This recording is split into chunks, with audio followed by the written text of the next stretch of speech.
Did you even go to a UK primary school in the 80s, 90s, noughties if this family of renegades didn't help you learn to read? How much do we love these books, those magic key adventures? They were amazing. But as a teacher and a parent, having reread a lot of these books, I've got some questions. Basically, there's the odd thing in these books that can only be described as utter filth. Now, as kids, this all went completely over our heads, but I just can't help but think the stuff we were exposed to is one of the main reasons why our generation struggles to adult. Before I get into some of this, and this is your last warning, did you know that Biff and Chip aren't actually called Biff and Chip? Biff's called Barbara and Chip is called David.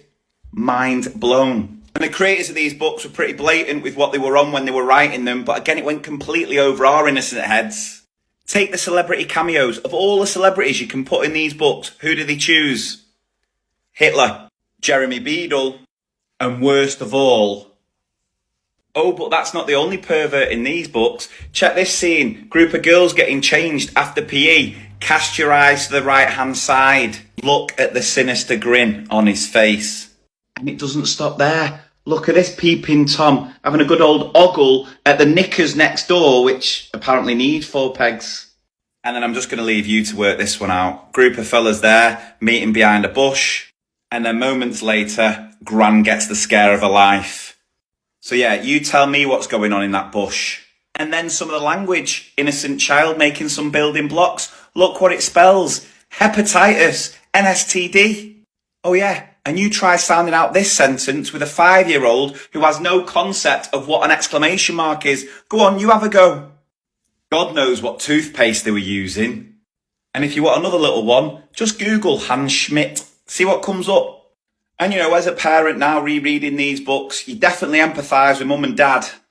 Here's mum and dad in bed. I think they're trying to get in the mood, seeing as though what mum's reading there, Forbidden Places. But then that chump gets in the way.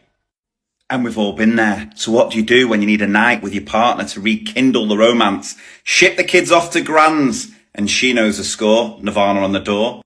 But you know, this is the thing. Modern life is stressful. It's hard.